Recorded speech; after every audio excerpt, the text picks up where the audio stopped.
Welcome back, everybody, to Cruising Off Duty. Yeah, we are finally back to sailing episodes.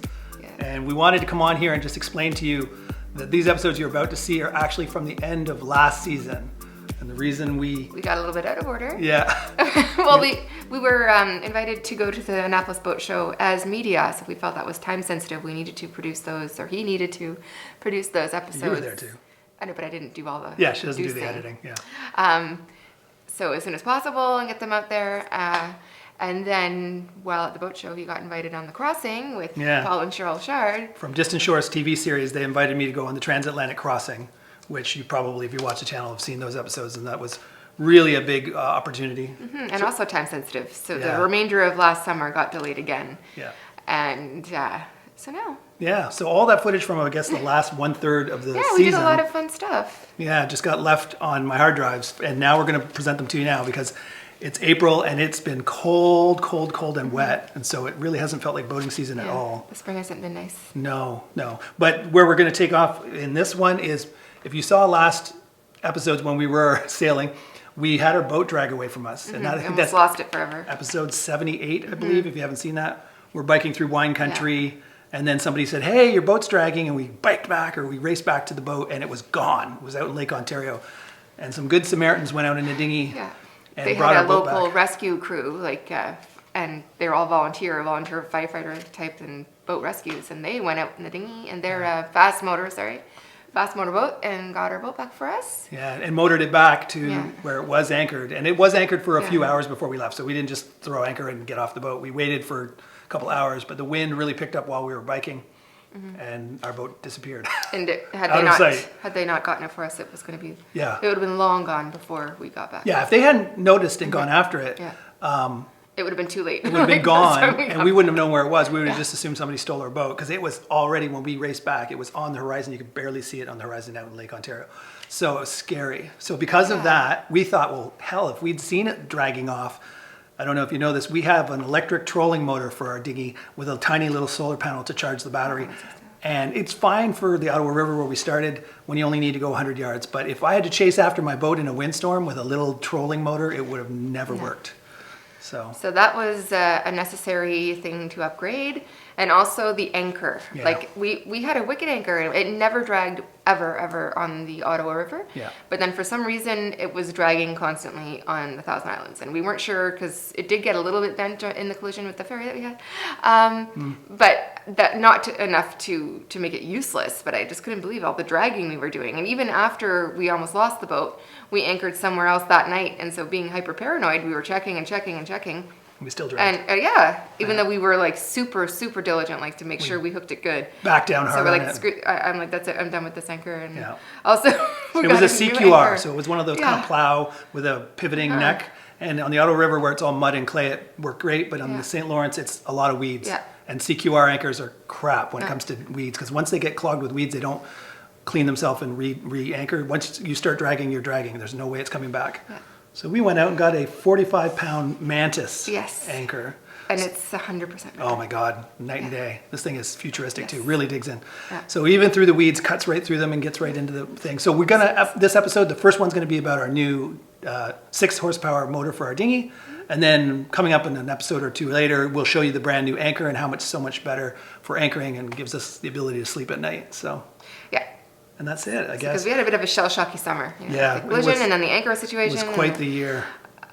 So then we became kind of, we're like, are we jinxed? Everything's going wrong. Are we really bad at this? Yeah. No, 7 years we've been doing this. We never dragged once. And then the last summer was like everywhere we went, we were dragging. Yeah. Coming up also, we got some good things. We went to Bolt Castle, which is, if you know the area on the Thousand Islands, Bolt Castle is like, wow, to behold. Yes. And I was droning, and they found out about my channel, and they took me on a tour of Bolt Castle and talked all about it. It was great. Yes. So I've got an episode coming up of that is going to be breathtaking. And because of that, we met the people from the Thousand Island Tourism Board from New York State.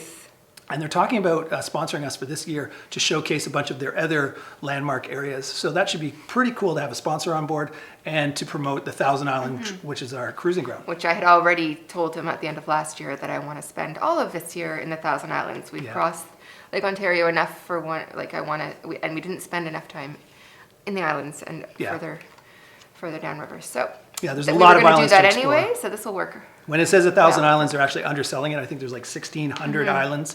So literally, we could go to a different island every single day for years and never see them all. So we're going to do that this summer. This summer, you can look forward to a lot of exploring the 1,000 islands and a lot of other things that'll be good. And that's about it. So just as preamble, just to explain why. Oh, you're going to see in this footage, I had my beard then. Yeah. I had a beard for almost a year, I guess. And then just recently, Yep. I shaved it. You first started growing it at the beginning of July, and Yeah. I'm like, oh, that looks good. And then Figured if we didn't tell you this, you'd discouraged wonder why I have emotion. no beard Yeah. and then beard. But Janice liked the beard. I forgot what my face looked like without a beard. So one day when she was taking a nap, I shaved it off and took pictures of myself and put it on Facebook and had everybody vote on whether I looked better with a beard or without. I was hoping, because I don't really enjoy having a beard, that they would say I look better without the beard, even though she wanted me to have the beard. And it was about 50-50. Half the people said you look better with the beard, half the people say you look better without. So now I'm going to go with her wishes, and I'm growing it back. I don't know if you can tell, I'm getting a little scruffy, a few days. So it's growing back, and she's a happy girl. I don't know, she likes that I know. fuzzy look, I guess. I do. There we Very go. Sexy, very manly. So on to the episode from Breaky Bay from the end of last summer. Talk to you later. Hello, we are at Breaky Bay. Almost forgot where we were again. Yes, we like this place. Very secluded. Lots of birds. Yeah. So there's our boat we're floating away from. We're in the dinghy and we have a new toy. I know. Since you saw the episode where we had our boat drag away on us. Yeah, that was bad. But that kind of woke us up to the fact that a electric trolling motor is probably not the best bet for a dinghy on this big wide open water. Yeah.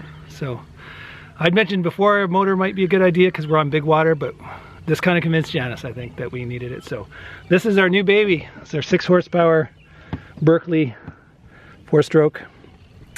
And this is the first day we've actually had it on the dinghy. Yeah, we started it on last night. Yeah, we put it on last night. We kind of toured around just outside of our harbor just to make sure it runs. And now this will be the first time we're going to take it under that sort of a bridge over there. I don't know if you can see that. There's a little opening underneath the road. And we're going to try and take our inaugural trip in our dinghy through that tunnel. So wish us luck. Hope for the best. Oh.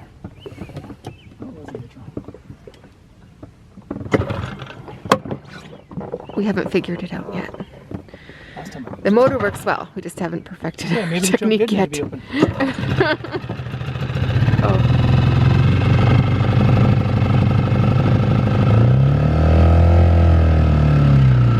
Success.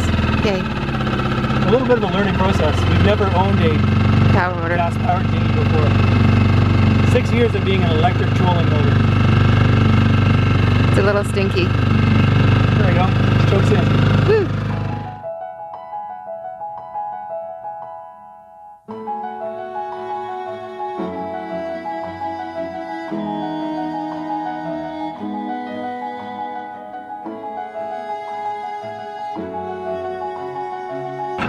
As you can see, it's a little, it's not super shallow. Like we were definitely in enough water, but it's not. Very clear. It'd be okay to go in there to kayak, but I don't know about this thing. Yeah. Pointing it where it should be pointing. Yes. Oh, rooster. It looks neat. It would be neat to go through here. Just 2 houses and a little footbridge. Frogs. Frogs. There's a rooster. Somebody has a very loud rooster. So yeah, we could have motored through here. It just looked very swampy when we just looked. I guess that's it. Very This time I'm going to motor back through. It's a very neat tree. Motor through. Yeah. Go back through the hole. There we go. It was very nice in there. With our newfound freedom with this gas-powered motor, we now can go exploring when we anchor. Motor's doing well, but you're not supposed to go above 50% throttle in the first 10 hours, so it's a break-in period, so I'm not pushing the engine very hard at this point. It's funny, all the years I've been boating, and I've never had an outboard motor, so this is a first for me. It's definitely a first for Janice. Yeah. Since she wasn't in boating at all before she met me. Some really nice houses on the shore here. gone into this little bay, which is to the right of the little bridge that we went under. And we're thinking we could dinghy right up there, put the dinghy on the shore right in front of us, and put the bikes on that road that's right up the hill. And back around the island. Film me. There's a couple of big rocks. We can row the last little bit. I'm a little leery with my brand new motor to go into uncharted shallow water in case I hit a rock. And the water here is so clear that you can kind of see it coming. I don't know if you can see anything but reflection. Yeah, there's nowhere to see the ground going by. Climb out, right ahead. It's a tree. No, right ahead of us. Yeah. I think right ahead of us. We could beach the dinghy on this shore. Like, that's a shore. It's just a bunch of wood debris from the flood on it. It just looks mushy, like something you wouldn't want to walk on. This is all leaves. Oh, there's a wire fence. And we're in about, what, a foot of water? Stinky. Stinky? It's a little stinky right here. Oh, yeah, now I smell it. Yeah, there's some... Yeah, you wouldn't walk on this. No, super clear. Nothing like the Ottawa River. Yeah, we can't even see 2 feet down the road. Turning into a beautiful day. The sun is fully out now, and it's gorgeous. It was so cloudy and gloomy before, but now it's beautiful. We decided to continue our tour of the shore. Check it out. I was standing outside, waiting for you. You were always taking time, baby, playing it through. I was calling out your name, but my eyes on the wall. You were running like a ghost from me. You were running from it all. You got me waiting, I'm on fire. You got me waiting, my desire. I follow your heartbeat, keep on moving to the drums now. To the drums now. I follow your heartbeat to the ending of the ocean. I follow your heartbeat away. Okay, we are back, and I gotta say, having the freedom to just take off down that coast with the boat was awesome. We've never had that freedom before. Electric trolling motor with a battery, 12-volt battery, would maybe get us 100 yards before you'd really notice that you're dying. We went way down around the corner, out of sight down there. And of course we explored over here under the bridge. And we explored down that little cove there. And we explored over around the bend on the left there where that party was when we came by, but was gone by the time we went around. But as you can see, our dinghy is a rigid bottom inflatable. We love the rigid bottom. The only downside is, I don't know what we've done to it, but the rubber seems to have like mold on it. Like it gets this black specks. If you have a way of getting that off, I know when I first got it, I sprayed some sun protectant spray that was supposed to be meant for it on. And I don't know if that stuff had this effect of getting black mold, but yeah. And in the V bottom too, it looks a little dirty as well. We had a wee bit of a leak, and the company that owns Seabright there gave us this milky product that we're supposed to pour in the tubes and then inflate it. And the leak was on the inside of the boat. And so all the milky, gooey stuff ended up in the bottom of the V.